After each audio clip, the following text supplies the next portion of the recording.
el pan de los hijos echado a los perrillos. Y ella dijo, sí, Señor, pero aún los perrillos comen de las migajas que caen de la mesa de sus amos. Mateo 15:27. En este relato se nos presenta el cuadro de un alma para la cual está reservada una segura bendición. Si la historia concluyera omitiendo el último versículo, uno tendría bastante certeza sobre cuál sería el resultado de la súplica de la mujer. Cristo tendría que cambiar su naturaleza si una persona que viniera, como se nos dice que vino esa mujer, fuera enviada de regreso sin una respuesta. Voy a bosquejar el cuadro de esta mujer con unas cuantas pinceladas y les voy a pedir que verifiquen si se asemejan a ella, pues si así fuera, sería una evidencia de que el tiempo de su favor, sí, el tiempo establecido, ha llegado para ustedes. Esta mujer tenía una grande y apremiante necesidad. Su hija era atormentada por un demonio y no podía soportar ver el suplicio que ese espíritu maligno provocaba en su hija. El dolor y la angustia, el delirio y el horror en los que la muchacha estaba sumida eran demasiado para soportarse. Su necesidad era consciente, perturbadora y gravosa. La había conducido a la desesperación. Ella tenía que librarse de esa situación. ¿Sucede lo mismo contigo, querido oyente? ¿Te atormenta el pecado? ¿Acaso tu transgresión te persigue como una ofensa continua? ¿Te tortura día y noche hasta llegar al punto de que ya no puedes vivir sin el perdón, de que has de ser perdonado o serías conducido a la locura?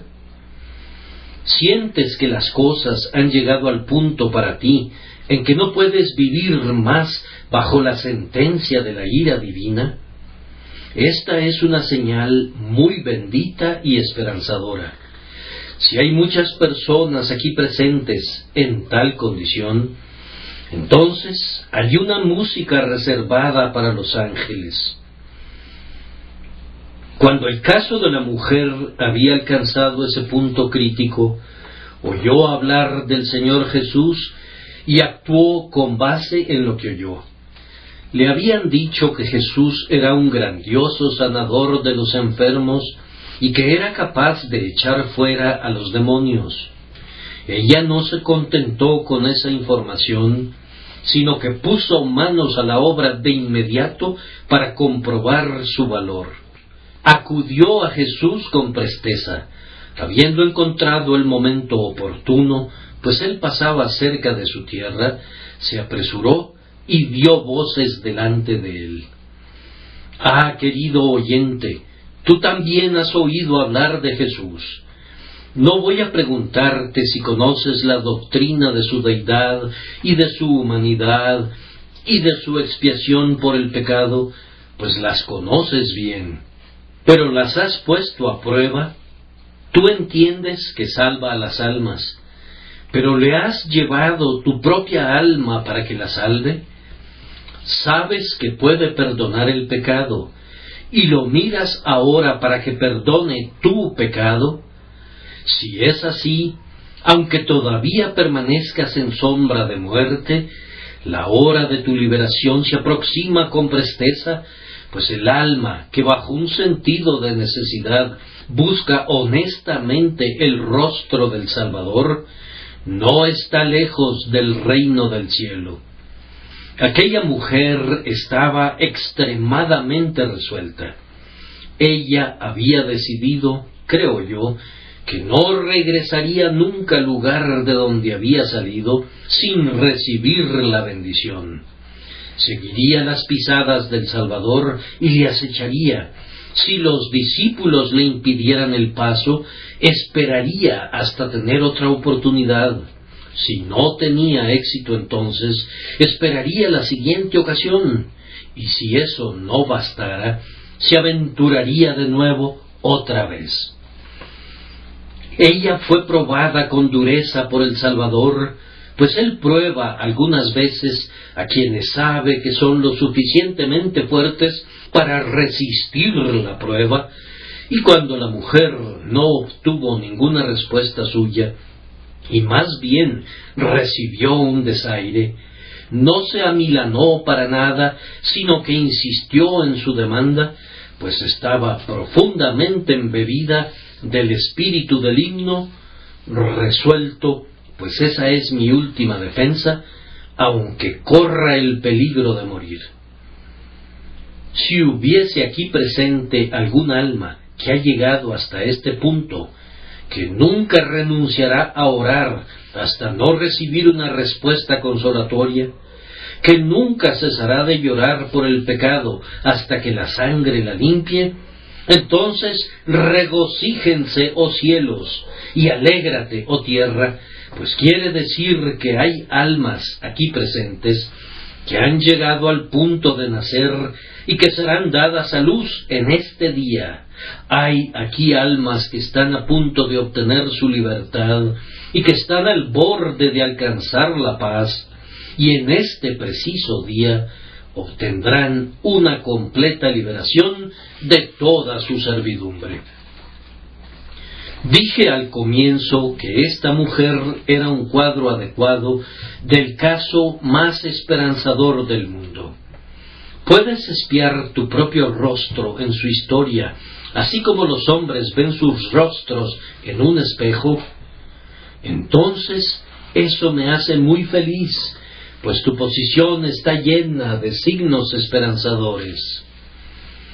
No puedo abandonar este cuadro, empero, sin comentar que esta mujer pasó triunfantemente una prueba que es muy común entre las almas que están buscando.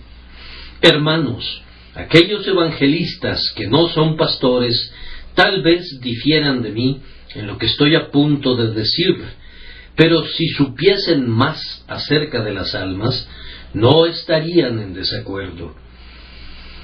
Es habitual exhortar a la gente desde el púlpito a creer en Jesucristo. Y no solo es habitual, sino que es sumamente apropiado y correcto, y entre más se practique esa exhortación, mejor. Pero hay algunos que se contentan con dar generalmente una exhortación y no tratan con afectuosa exclusividad los diversos casos de los hombres. Hay casos en los que una desnuda exhortación a creer no basta. Me pregunto qué harían los meros exhortadores con ciertos casos peculiares que ahora traigo entre manos. Son personas a quienes les he explicado muchas veces el Evangelio hasta donde mi capacidad me lo ha permitido, y he orado con ellos y por ellos. Les he dado libros que han sido bendecidos por Dios en otros casos. Los he orientado a ciertos pasajes de la Escritura que han sido instrumentos para dar la luz a miles de personas. Sin embargo, estos individuos, mes tras mes, permanecen en la duda y en la turbación de mente, en el mismo nivel en que se encontraban al principio, y es más, están peor que antes. Ese fue mi caso durante años, cuando era niño. Mis padres me enseñaron el Evangelio, pero yo estaba sumido en tales tinieblas y en tal desaliento de espíritu que no podía hacer lo que se me ordenaba que hiciera, y cuando se me pedía que mirara a Cristo, sentía como si no tuviera ojos para mirarle. El propio Evangelio no parecía adecuado a mi caso. Era mi ceguera pecaminosa y mi necedad culpable las que me inducían a pensar así, pero ¡ay!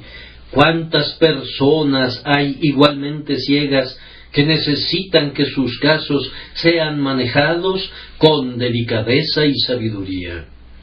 Aunque les digamos, cree, están lejos de ser consolados por ese consejo. Se requiere de una explicación adicional, de alguna aclaración simplificada de la verdad salvadora, y tal vez se necesite darles laboriosamente respuestas a sus dificultades antes que puedan encontrar la paz. Los genuinos buscadores que aún no hayan obtenido la bendición pueden cobrar ánimo gracias a la historia que estamos considerando. El Salvador no dio de inmediato la bendición, aunque esta mujer tenía fe. No se alarmen, es la verdad. Ella poseía una fe real y genuina en Cristo cuando vino a Jesús, o no habría podido resistir las censuras de los discípulos. Sin embargo, a pesar de que era creyente, no obtuvo de inmediato la bendición que buscaba. El Salvador siempre tuvo el propósito de otorgarla, pero esperó un poco más. Pero Jesús no le respondió palabra. ¿Acaso no fueron buenas sus oraciones? Nunca hubo mejores oraciones en el mundo. ¿Era su caso de una necesidad perentoria? Su caso era sobrecogedoramente perentorio. ¿No sentía su necesidad lo suficiente? La sentía opresivamente. ¿No era lo suficientemente denodada? Era tan denodada como podría serlo jamás una mujer.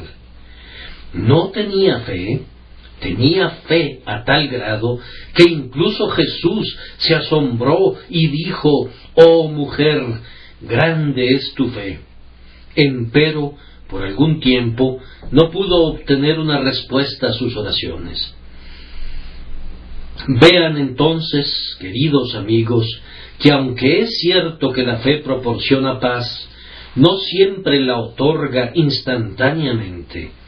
Puede haber ciertas razones que exigen la prueba de la fe más que la recompensa de la fe. La fe genuina podría estar en el alma como una semilla oculta que no ha producido ni flores ni frutos de gozo y paz. El consuelo es siempre el vástago de la fe, pero no siempre es de la edad de su madre. Digo esto para dar ánimos a algunos de ustedes. Les suplico que no renuncien a su búsqueda, no renuncien a confiar en mi Señor, porque no hayan obtenido todavía el gozo consciente que anhelan. No dudo que ustedes serán salvados ciertamente, aunque al presente ninguna promesa benevolente haya alegrado su corazón. La luz irrumpe lentamente en muchos corazones, pero seguramente despuntará en breve. Un doloroso silencio de parte del Salvador es la aflictiva prueba para muchas almas que buscan, pero es más onerosa la aflicción de una áspera respuesta cortante como esta: «No está bien tomar el pan de los hijos y echarlo a los perrillos». Muchos encuentran un deleite instantáneo cuando esperan en el Señor, pero esto no sucede con todas las personas. Algunos, como el carcelero, son llevados de las tinieblas a la luz en un instante, pero otros son plantas de crecimiento más lento. En vez de un sentido de perdón, les podría ser dado un sentido más profundo de pecado, y en tal caso requerirán de paciencia para resistir el pesado golpe.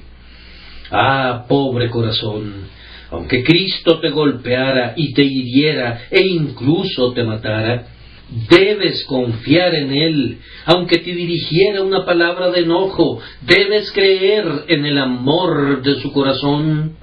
E incluso si en los meses siguientes no fueras capaz de decir: «Yo sé con seguridad que Él es mío», no obstante, arrójate sobre Él y confía con perseverancia allí donde no puedas esperar con deleite.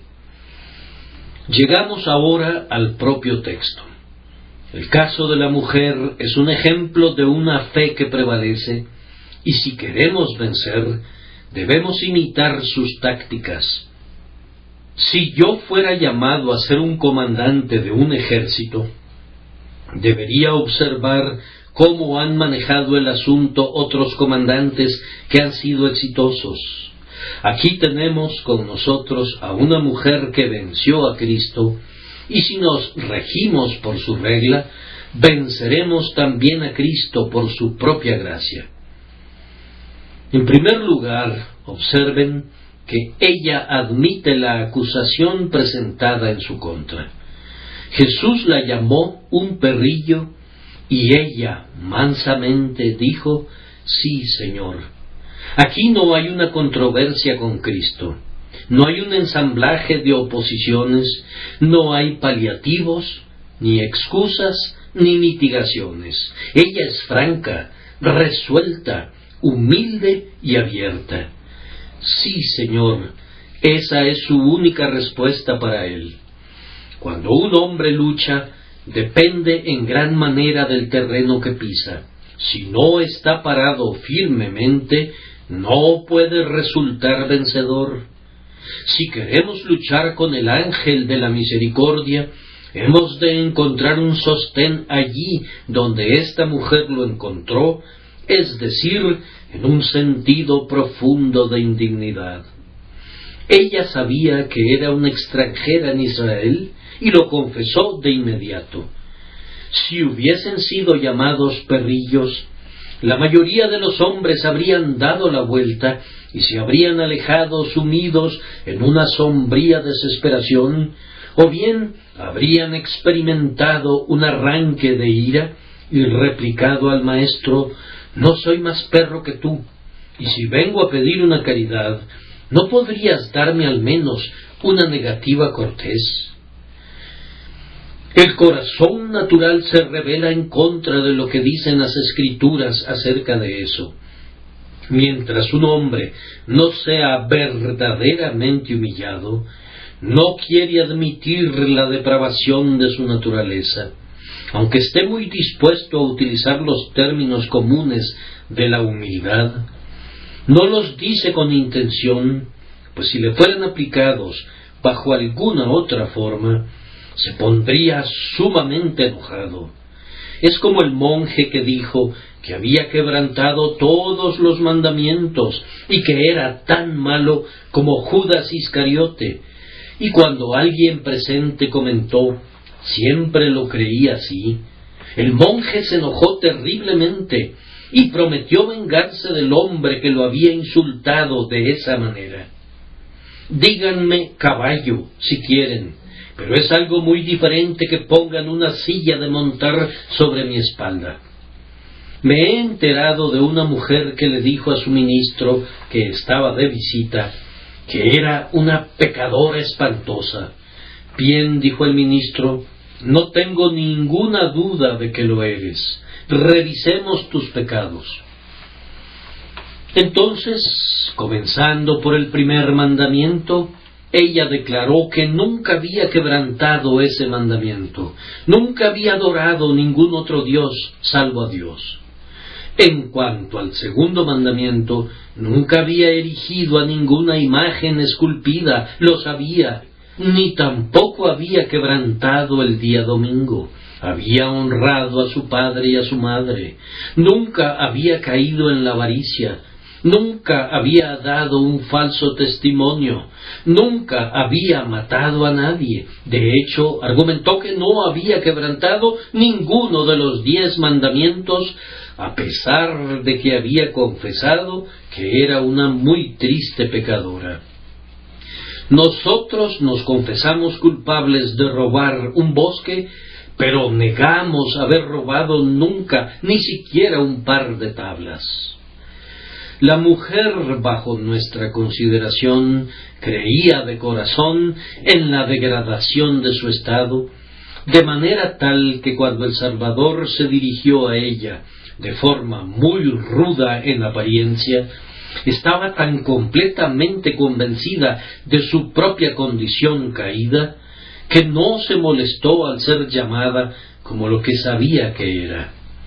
Ella había oído ladrar al pecado en su interior tan a menudo y tan sonoramente que cuando el Salvador la llamó perrilla, sólo sintió que estaba llamando a las cosas por su nombre apropiado. Si yo fuera a revisar todo el asunto de la caída y de la maldad del pecado, todo mundo diría en este lugar, eso es cierto. Pero, oh, cuán pocos hay que realmente sienten que sea verdad y están profundamente afligidos por ello. Todos somos pecadores, eso decimos, pero todos tenemos nuestras excelencias, eso sentimos. La palabra de Dios no nos proporciona un cuadro muy halagador de la humanidad. Nos informa que nuestro primer padre pecó y que a través de él, ya que nos representaba a todos nosotros, todos caímos y perdimos el favor de Dios. El colegio del heraldo de la Escritura nos proporciona un linaje desastroso. Esos aristócratas que son tan orgullosos de sus ancestros normandos harían bien en rastrear el árbol familiar hasta una fecha anterior y descubrirían que la línea de sangre azul termina en el hortelano que robó la fruta de su señor, y hubieran dado al garete sin un delantal que cubriera su desnudez. Oh nobles de la tierra, este es un árbol genealógico de pordioseros. Esta es una bar sinister, una señal de bastardía en su escudo de armas que nada podría eliminar. La palabra inspirada sigue informándonos que, a consecuencia de ello, todos nosotros nacemos en pecado y somos formados en iniquidad, y en pecado nos conciben nuestras madres.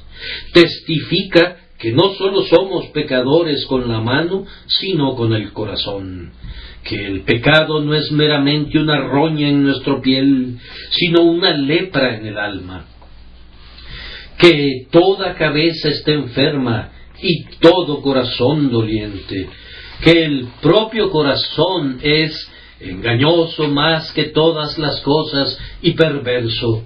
Es más, sigue adelante y certifica que no solo estamos enfermos y que somos depravados, sino que somos completamente pervertidos. Por causa de nuestro pecado, nuestras voluntades se han vuelto perversas, al punto de que no queremos venir a Cristo para que tengamos vida, y habitualmente tomamos lo amargo por dulce y lo dulce por amargo, y elegimos lo malo y evitamos lo bueno. Nos dice que esta incapacidad nuestra para el bien es tan grave que llega a ser equiparable a una muerte espiritual. Nos describe diciendo que estamos, por naturaleza, muertos en delitos y pecados, en un estado tal que somos tan incapaces de restaurarnos a la salvación, así como son incapaces los muertos en sus tumbas de resucitar por su propio poder, ni restituirse a un estado de vida y salud.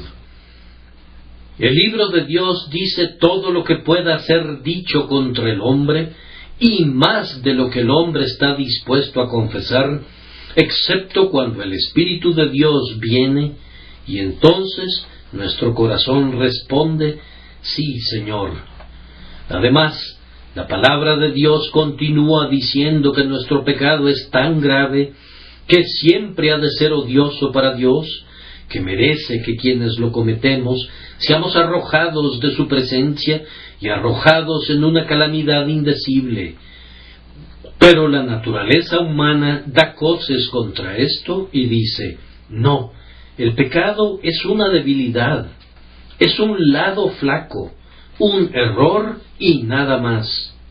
Pero cuando el Espíritu Santo entra en el corazón, clamamos, sí, Señor, es algo negro, algo demoníaco, algo infernal, y si tú nos arrojaras al infierno, solo estarías haciendo con el pecado lo que debe hacerse. Queridos amigos, siempre que se encuentren con un pecador doblegado por el peso del pecado, nunca traten de hacer que su pecado parezca más liviano. Por el contrario, díganle al alma que está sumamente desesperada: sientes que eres un gran pecador, pero eres un mayor pecador de lo que tú mismo sientes.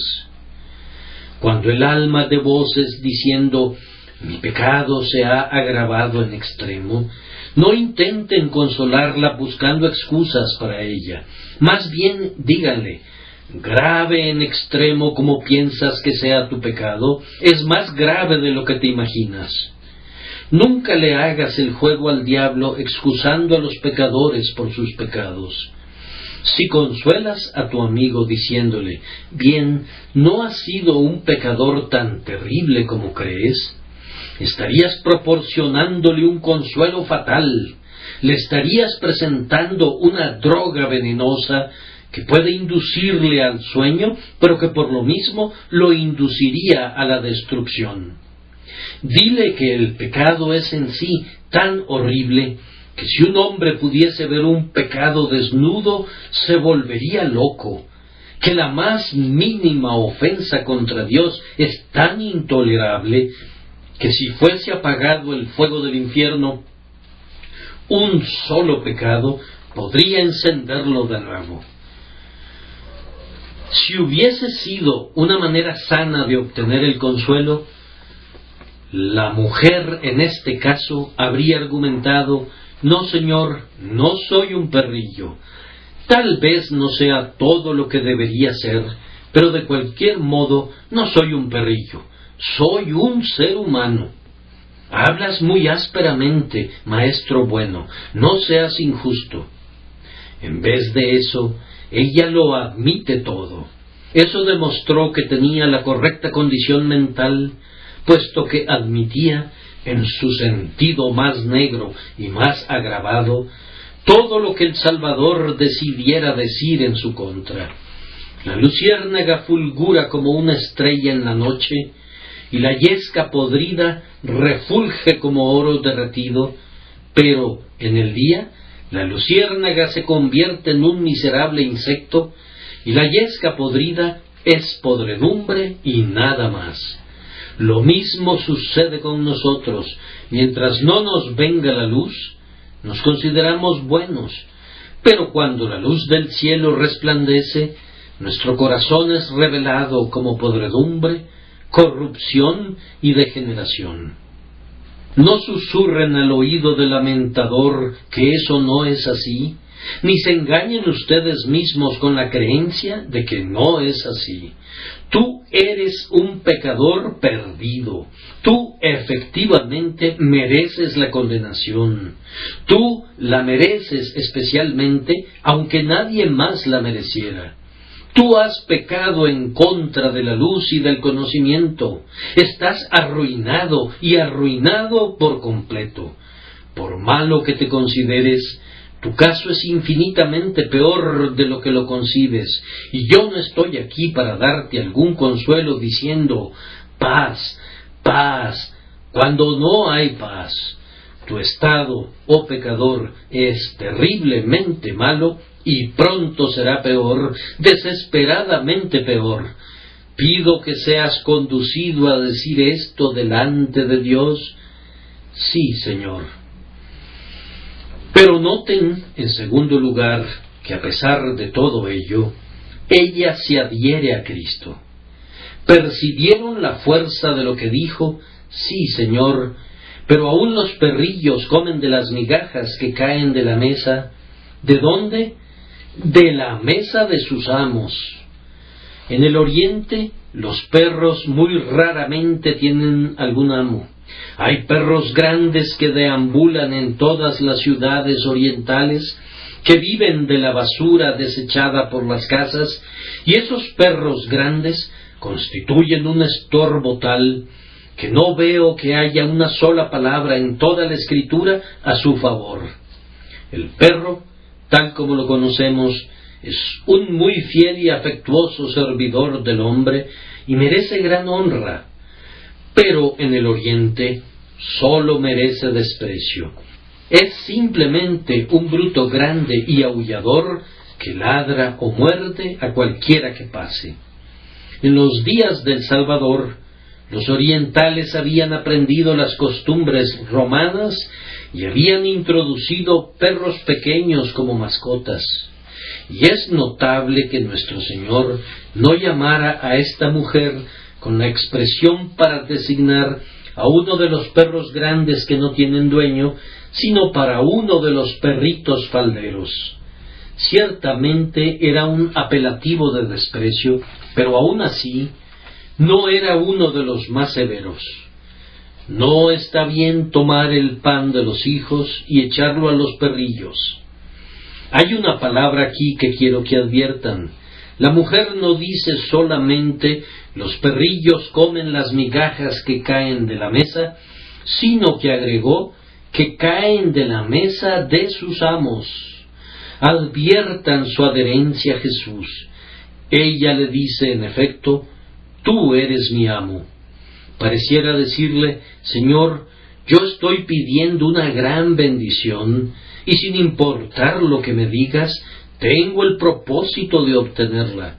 Pero si no pudiera obtener la bendición de cualquier manera, siempre te seguiré.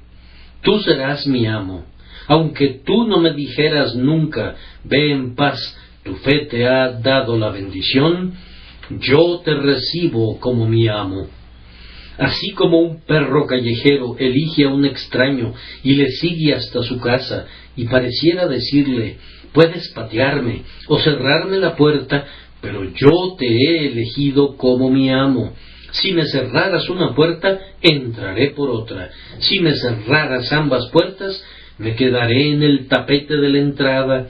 Y si me echaras a patadas a la calle, voy a permanecer allí hasta que salgas, y entonces te seguiré. Te he tomado como mi amo, y serás mi amo. Ah, pobre alma, ¿es ese tu caso? Si no lo fuera, te exhorto a que tomes esa posición. Tú has admitido que todo lo que Jesús ha dicho es verdadero, pero dices, a pesar de eso, ya sea que soy un perro o un demonio, nunca dejaré de venir a Cristo como mi Salvador. Si fuera un perro, caminaré junto a los talones de la misericordia. En la mañana, al mediodía y en la noche, me echaré a los pies de mi amo, y no renunciaré nunca a confiar en Jesús, aun si no recibiera consuelo de él. He discutido mi caso con mi propio corazón, y he concluido que si Dios decide ser un Salvador, no podría haber ningún caso fuera del alcance de su infinito poder. Si el Hijo de Dios muere y derrama su sangre, no puede haber ningún pecado carmesí que su sangre no pudiera limpiar, y si resucitó de los muertos y ascendió a lo alto, entonces puede salvar eternamente a los que por él se acercan a Dios. Por tanto, estoy resuelto a esperar y a luchar hasta que se digne darme una respuesta. Nadie se aferra más estrechamente a Cristo que la persona que es más sensible a su condición perdida. ¿Quién se sostiene más firmemente a la tabla? Pues es el hombre que está más temeroso de morir ahogado. El miedo vuelve, con frecuencia, más intensa la fe. Entre más miedo le tenga a mis pecados, más firmemente me asiré a mi Salvador. El miedo es, algunas veces, el progenitor de la fe. Alguien que caminaba por el campo se vio muy sorprendido cuando una trémula alondra que volaba se posó en su pecho. Fue algo muy extraño que un tímido pájaro hiciera eso, ¿no es cierto? Sí, pero la venía persiguiendo un halcón, y el miedo al halcón le dio al ave la necesaria determinación para volar a un hombre en busca de refugio. Yo, Cuando los fieros buitres del pecado y del infierno están persiguiendo a un pobre pecador, se ve forzado a volar al corazón del bendito Jesús mediante el valor que da la desesperación. Juan Bunyan tiene en algún lugar unas palabras a este efecto: fui conducido a tal espanto y horror bajo la ira de Dios, que no pude evitar confiar en Cristo. Sentí que aunque Él estuviera allí con una espada desenvainada en su mano, yo debía correr incluso hacia su aguzada punta antes que seguir soportando mis pecados. Yo espero y oro para que Dios los conduzca a Jesús de esa manera, si es que no fuesen atraídos mediante instrumentos más delicados. Hermanos, un alma apoyada en Cristo que se aferra a Él con un apretón agonizante no puede perecer de ningún modo. Eso es algo totalmente imposible. He tratado algunas veces de visualizar a algún alma en el infierno que haya buscado a Jesús y haya resuelto a morir a los pies de su cruz. Tal cosa no puede ser, pero supónganlo por un instante y verán que la suposición se destruye a sí misma. ¡Ay!, dice esa alma perdida, Jesús, yo dependí únicamente de ti, pero estoy condenado. Yo era indigno y no merecía ni una pizca de tu favor, pero yo confié en ti como el Salvador de los malvados. En verdad dependí de tu poder para liberarme, y heme aquí en el abismo. ¿Podrían imaginar un sonido así en medio de los alaridos del infierno? ¿Cómo se reirían los demonios? ¡Ja, ja! ¿Dónde están las promesas? ¿Dónde está el grandioso corazón de Cristo que permite que perezca un pecador que se abrazó a Él? ¿Acaso sería porque no pudo? Entonces Satanás daría voces diciendo: ¡ja, ja! No pudo salvar perpetuamente a los que por él se acercaron a Dios. Aunque presumía de ser médico, no pudo sanar. O por otra parte, dice el archimaligno, no quiso salvar a aquellos que anhelaban y ansiaban ser salvados. Tú te estremeces al pensar qué horrible blasfemia sería todo eso, y cómo la honra del glorioso Redentor se vería mancillada. Eso no sucederá. Pecador, eso no sucederá. Si eres el ofensor más negro que jamás hubiere vivido, arrójate a los pies de Jesús, resuelto a no irte hasta que te otorgue el perdón. Él no puede rechazarte. No debemos limitar a Dios, ni decir qué puede hacer y qué no puede hacer, pero de hecho leemos que no puede mentir, y ciertamente si Jesús fuera a desechar a un alma que hubiere venido a Él, mentiría.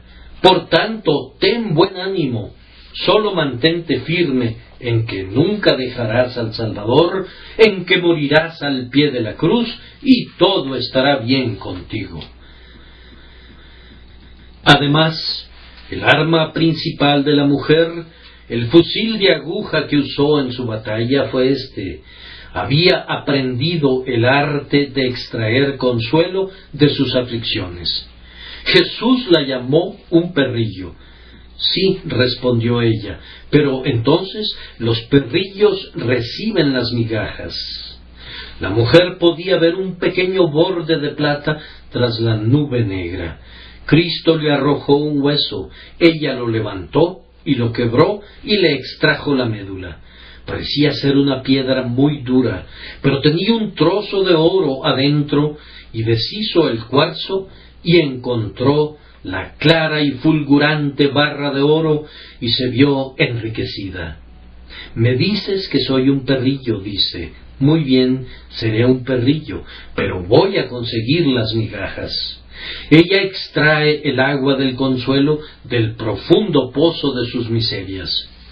Ahora, pobre alma, Tú que te encuentras en el mismo estado, intenta hacer lo mismo con la ayuda del Espíritu Santo. Satanás ha estado diciéndote: tú has quebrantado la ley de Dios, tú le has ofendido, tú has sido un pecador. Alma, si te queda algo de entendimiento, córtale la cabeza al diablo con la propia espada suya y dile: yo soy pecador, pero está escrito, palabra fiel y digna de ser recibida por todos, que Cristo Jesús vino al mundo para salvar a los pecadores. ¿Qué dices a eso, Satanás?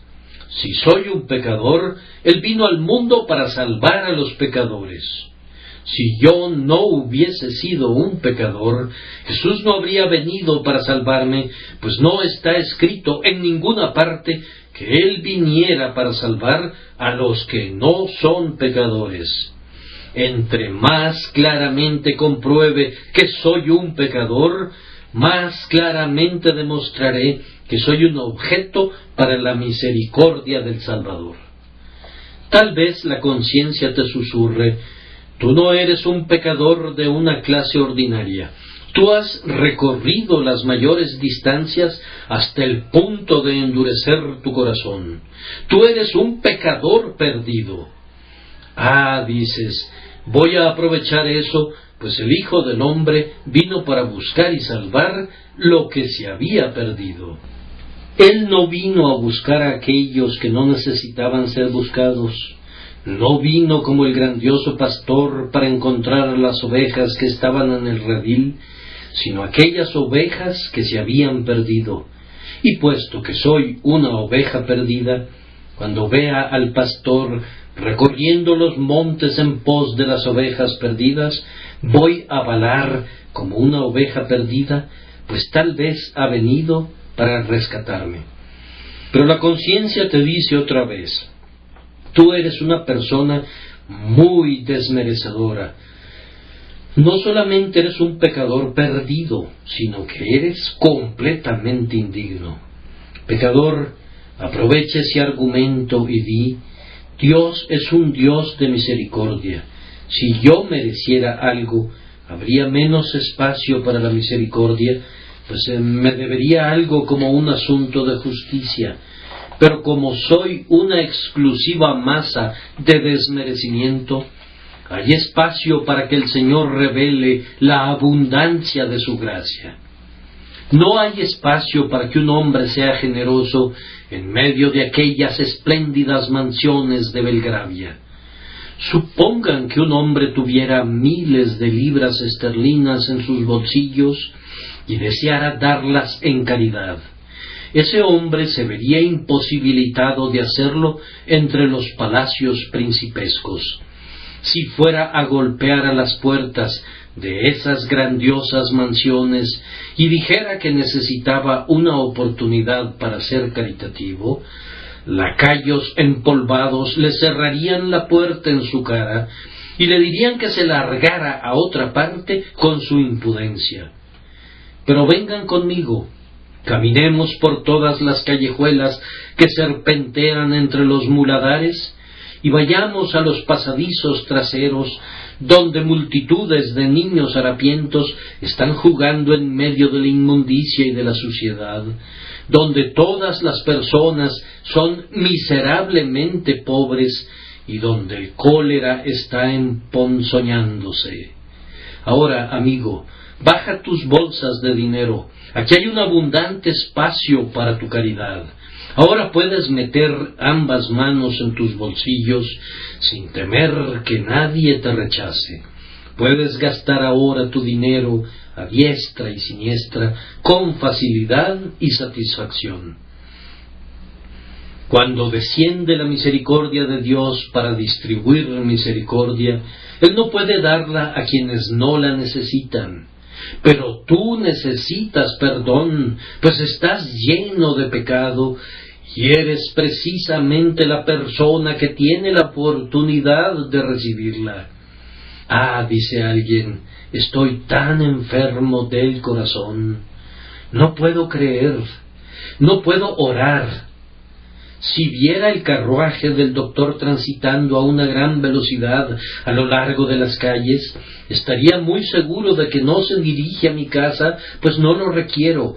Pero si tuviera que adivinar a dónde se dirigía, concluiría que se apresuraba hacia algún enfermo o persona moribunda. El Señor Jesucristo es el médico de las almas. Entre más enfermo estés, más espacio habrá para el arte del médico. Cuando un hombre se establece en alguna actividad comercial, busca una localidad donde sus artículos sean necesarios y allí abre su tienda. ¿Qué pasa si digo que el oficio de mi Señor es salvar a los pecadores? ¿Qué pasa si digo que es el único oficio y vocación que asumió, convertirse en un salvador de los perdidos y de las almas arruinadas? Entonces puede completar un cambio rápido en tu corazón, y creo que abrirá una tienda allí y se enriquecerá con tu alabanza y con tu amor por haberte salvado. Haz el esfuerzo de probar ahora, oyente, para encontrar así esperanza en la propia desesperanza de tu condición, independientemente del aspecto en que esa desesperanza pueda manifestarse ante ti. La Biblia dice que tú estás muerto en pecado. Entonces concluye que hay espacio para que venga Jesús, puesto que Él es la resurrección y la vida. Si estuvieras vivo, no necesitarías dos vidas, pero como estás muerto, hay espacio para que Jesús te dé vida. La Biblia te dice que estás muerto. No lo niegues, di: sí, Señor. Pero entonces hay espacio para la plenitud de Cristo. Si estuvieras repleto, no podrías contener dos plenitudes. Tu propia plenitud no le daría espacio a la plenitud de Cristo, pero ahora que estás vacío, hay espacio para Él. Corazón amado, en vez de intentar mejorar tu caso, cree en tu total maldad y sin embargo ten mucho ánimo. No podrías exagerar tu pecado y aun si pudieras, sería más sabio errar en esa dirección que en la otra. Un hombre tocó a la puerta de mi casa hace algún tiempo solicitando una caridad. Se trataba de un mendigo arrogante, de eso no me cabe la menor duda. Pensando que los harapos del hombre y su pobreza eran reales, le di un poco de dinero, algunas de mis ropas y un par de zapatos. Después que se cambió la ropa y se marchó, pensé: bien, después de todo, muy probablemente no te hice ningún favor, pues ahora no vas a recibir tanto dinero como antes, ya que no te verás como un sujeto tan desvalido. Sucedió que salí de casa como un cuarto de hora más tarde y vi a mi amigo, pero ya no llevaba los vestidos que yo le había dado. Vamos, habría arruinado yo su negocio si le hubiera podido convencer para que mantuviera una apariencia respetable. El mendigo había sido lo suficientemente listo para deslizarse debajo de un pasaje abovedado donde se quitó la buena ropa y se vistió nuevamente con sus harapos. ¿Lo culpé por eso? Sí, por ser un pillo, pero no lo culpé por seguir haciendo su negocio con el atuendo adecuado. El hombre no hacía sino llevar su librea apropiada, pues los harapos son la librea del mendigo. Entre más harapiento se viera, más obtendría. Lo mismo sucede con ustedes. Si van a ir a Cristo, no carguen con ustedes sus buenas acciones ni sus buenos sentimientos, pues no obtendrían nada.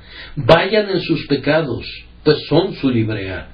Su ruina es su argumento para alcanzar misericordia. Su pobreza es la razón por la que piden las limosnas celestiales y su necesidad es la excusa para la bondad celestial. Vayan tal como son y dejen que sus miserias argumenten a favor de ustedes. Si yo fuera herido en el campo de batalla y el cirujano anduviera recorriendo la zona para atender a los enfermos, se aseguraría de acercarse primero a los que mostraban las peores heridas, pues en la prisa de una batalla es seguro que no atenderán al hombre que perdió un dedo por un disparo, cuando hay otros cuyos brazos y piernas fueron cercenados. Yo tendría mucho cuidado de exponer mi caso tan exhaustivamente como pudiera. De ninguna manera hablaría con ligereza de mis dolencias, con el objeto de que mis heridas sangrantes fueran vendadas tan pronto como fuera posible. No me sentiría inclinado a decir, oh, no es nada, solo estoy levemente lesionado, no es nada de importancia. Me encontraría en la situación de tratar de aprovechar al máximo la oportunidad y de obtener toda la ayuda requerida tan pronto como fuera posible. Ahora, pecador, debes aprender este arte. No te pintes con brillantes colores. Reconoce que estás perdido y arruinado, y entonces, aferrándote todavía a Cristo, haz que tus propias necesidades y carencias y muerte y ruina sirvan de argumento del por qué el Señor de la Misericordia debe mostrar su omnipotente poder en ti. En cuarto lugar, permítanme notar la manera en la que la mujer ganó el consuelo. Ella pensó grandes pensamientos acerca de Cristo. Deben prestar su atención a esto. El maestro había hablado acerca del pan de los hijos. Ahora, argumentó ella, puesto que tú eres el amo de esa mesa, yo sé que tú eres un padre de familia generoso y hay una abundancia garantizada de tu pan en tu mesa. No eres un proveedor mezquino. Habrá tanta abundancia para los hijos que habrá migajas que arrojar al suelo para los perros, y los hijos no sufrirán ningún menoscabo porque los perros sean alimentados. Ella no pensaba que el Señor fuera un administrador de un asilo de pobres que debe repartir tantas onzas de alimento a cada uno, sino que pensó que Él era un proveedor generoso que mantenía una mesa tan buena que todo lo que necesitaba sería comparativamente una migaja. Sin embargo, han de recordar que lo que necesitaba era que el demonio fuera echado fuera de su hija. Era algo muy grande para ella, pero tenía una estima tan alta de Cristo que dijo, no es nada para él, equivale a que Cristo me dé una migaja. Este es el camino real al consuelo. Solo graves pensamientos de tu pecado te conducirán a la desesperación, pero grandes pensamientos acerca de Cristo pronto te transportarán a lo alto sobre alas de águila. Mis pecados son muchos, pero, para Jesús, quitarlos todos no es nada. Él puede levantar tan fácilmente los montes de mi pecado como para mí sería fácil levantar una madriguera de topos con la pala. Es cierto que el peso de mi culpa me aplasta como el pie de un gigante aplastaría a un gusano, pero no sería algo mayor a una brizna de polvo para él, porque él ya ha cargado su maldición en su propio cuerpo sobre el madero. Será algo insignificante para él darme una plena remisión, aunque será una bendición infinita para mí el recibirla. Ella abre su boca para esperar grandes cosas de Jesús, y Él la llena con su amor. Les pido, queridos amigos, que hagan lo mismo. Que el Espíritu Santo los habilite para hacerlo. Pero ustedes podrían decir, ayúdame. Bien, yo te ayudaré. Debes pensar grandes pensamientos acerca de Jesús cuando recuerdes que Él es Dios. ¿Cuál límite podrías establecer cuando tienes que tratar con Dios? Con su palmo mide los cielos, y el hueco de su mano sostiene los mares, y alza las islas como algo muy pequeño. Si Jesucristo es Dios, ¿cómo puedes pensar que no pueda salvarte? Oh hombre, cuando tienes que tratar con el eterno y el infinito, deja que tus dudas vuelen con los vientos. Piensa de nuevo que siendo Dios, sufrió el castigo del pecado, un dolor que el hombre solo no habría podido soportar. El peso de la ira de su Padre cayó sobre Jesús en el Calvario. Puedes verlo con sus manos y sus pies traspasados, puedes leer las líneas de agonía escritas sobre su frente coronada de espinas y no creer que sea capaz de salvar. Dios sobre todo, la gloria de cuyo semblante llena el cielo de esplendor, entrega su rostro para ser cubierto de vergonzosos escupitajos y su frente para ser bañada con gotas de sudor sangriento. ¿Hay algo imposible para los méritos del Dios agonizante? Piensa en eso, pecador, y no le pondrás ningún límite a lo que Jesús pueda hacer. Pero Jesús resucitó. Contémplale cuando se levanta de la tumba, ascendiendo al trono de su Padre en medio del júbilo de 10,000 ángeles. Mira cómo lleva las llaves del cielo y de la muerte y del infierno balanceándose en su cinto. ¿Qué es lo que no puede hacer? ¿No puede salvarte aquel que es exaltado en lo alto para dar arrepentimiento, que puede salvar perpetuamente, viendo que vive para interceder? ¿Puedes dudar de su poder de salvar? Oh, no deshonres a mi Señor, confía en Él ahora. Pero tú estás dudando todavía. Entonces te traeré otra cosa que echará fuera todas tus dudas por causa del dulce amor de Dios y hará que te aferres al Salvador. Hay algunas aldeas en los condados orientales donde hay un celebrado doctor y me he enterado que hay diligencias que inician su recorrido en remotos caseríos cargados de gente que viaja 40 o 50 kilómetros para consultar a ese hombre famoso. Yo no podría decir si les ha hecho bien o no, pero el ejemplo me es muy útil. Supongan que uno de ustedes saliera para ver a ese doctor.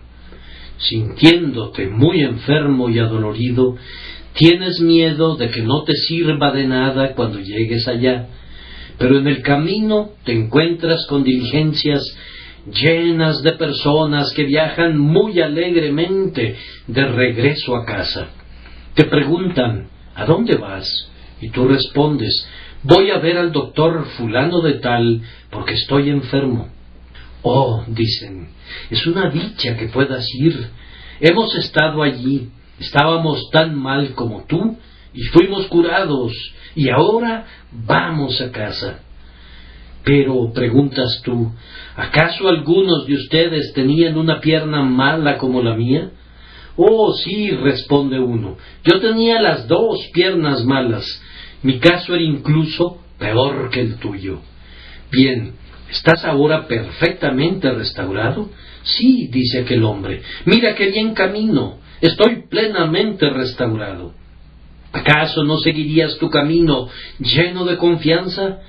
Tú estabas medio miedoso antes, pero ahora dices, ahora voy a proseguir mi camino alegremente, pues estas curaciones son otras tantas pruebas del poder del médico. Hay cientos de personas esta mañana en este tabernáculo libre que pueden decir, sí, Jesús puede salvar, y ellos pueden dar la mejor prueba de ello, agregando a sí mismo, Él me ha salvado a mí. Queridos oyentes, yo sé que Cristo puede salvar a los pecadores, pues he visto su salvación en miles de casos. Pero la mejor prueba que jamás recibí fue cuando Él me salvó a mí, cuando lo miré y fui aliviado mi rostro no se vio avergonzado, entonces supe que no necesitaba más argumentos.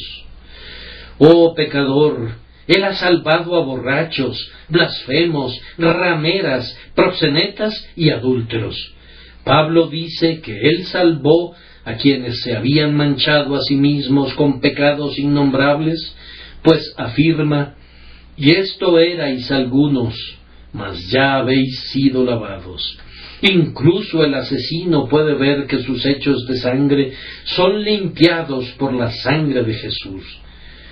Todo pecado y blasfemia serán perdonados a los hombres, pues la sangre de Jesucristo, su Hijo, nos limpia de todo pecado. Él es un grandioso Salvador, es el más grandioso Salvador. Él es un Salvador más grande que el mayor, y en cuanto a tus pecados, se hundirán debajo del mar de su sangre expiadora, y nunca serán encontrados contra ti jamás. La mujer pensó grandes pensamientos de Cristo, y eso le aportó el consuelo. Y así pueden ver, por último, que ella ganó la victoria. Ella confesó lo que Cristo le hizo ver. Ella se aferró a Él y utilizó argumentos tomados incluso de sus ásperas palabras. Ella creyó grandes cosas de Él y así le venció. Ahora déjenme decirles que la razón por la que venció a Cristo radicaba realmente en esto, que ella se había vencido, antes que nada, a sí misma. Ella había vencido en otra lucha antes de luchar con el Salvador, una lucha con su propia alma. Me parece verla antes de salir de su casa. Estaba sentada un día cuando una vecina muy comunicativa vino y le dijo, ¿has oído acerca del nuevo profeta? No, no me he enterado.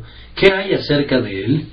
Oh, es un grandioso sanador de enfermedades. Cuéntame al respecto, instó la mujer, pues ese tema le interesaba. Oyó la historia. Sabía que su amiga hablaba mucho más de lo necesario y no le creyó lo suficiente. Al día siguiente fue a casa de la vecina y le preguntó, ¿estás segura de que lo que me dijiste era muy cierto? Bien, le respondió, me enteré por sutana de tal, cuya hija fue sanada. La mujer resolvió entonces investigar el asunto y por fin encontró a un testigo ocular cuya palabra era confiable. Sí, dijo el amigo, es el Mesías, el Hijo de Dios que ha descendido a la tierra, y yo estoy seguro de que es capaz de curar, pues he visto algunos milagros portentosos obrados por él. No hay ninguna duda acerca de su poder. Al principio, la mujer estaba perpleja. Ella había sido educada en el paganismo, había probado con sus dioses paganos y le habían fallado. Había probado con sus sacerdotes, quienes sólo la habían engañado, y tal vez pensaba que esto era también un engaño. Pero reflexionó al respecto. Había 50 objeciones, pero entonces se dijo, he oído que habrá tales y tales señales que acompañarán la venida del Mesías, y este hombre es justamente lo que decían que sería el Mesías. Yo creo que Él es el Mesías, y si es el Hijo de Dios, Él ha de ser capaz de sanar a mi hija. Entonces surgió un ejército de dificultades. Tú eres cananea. Sí, pero fue dicho del Mesías, no quebrará la caña cascada, ni apagará el pábilo que humeare. Por tanto, iré y probaré con él. Y además está escrito, los gentiles esperarán en él. Yo soy una mujer gentil, y voy a confiar en él. Puedo suponer que ella debatió todo esto en su mente, y habiéndose vencido primero a sí misma, fácilmente venció al dispuesto Salvador. Posiblemente algunos de ustedes piensen que hay un grado de dificultad en llevar al Señor a salvar a un pecador. No hay ninguno en lo absoluto. La dificultad radica en llevar al pecador a confiar en Jesús. Allí está el trabajo, allí está la labor. En el caso de esta mujer, el conflicto con Jesús fue únicamente externo, mas no real. Él ya estaba de su lado. El verdadero conflicto estaba en su propia incredulidad, y cuando su fe demostró ser victoriosa internamente, se tornó victoriosa con Cristo. Pecador, no hay ningún obstáculo entre tú y la salvación, sino tú mismo. Hablo osadamente. Cristo ha rebajado cada monte en tu camino y ha rellenado cada valle y ha hecho una amplia calzada que va desde ti hasta el propio trono de Dios. La dificultad está contigo, no con Dios. ¿Qué pasa contigo entonces? ¿Puedes confiar en Cristo, querido oyente? ¿Te puedes arrojar por completo sobre Jesús crucificado? Si fuera así, tus pecados te son perdonados, y prosigue tu camino y regocíjate. Pero si no puedes, allí está tu dificultad. Oh, que Dios te ayude a contender con ella. Dudar de Cristo es un pecado, es una crueldad, es un tajo seco sospechar que Él no está dispuesto a perdonar. Desecha, te lo suplico, tu malvada incredulidad. Que Dios, el Espíritu Santo, te ayude a hacerlo. Ven tal como eres y descansa en Jesús y encontrarás vida eterna.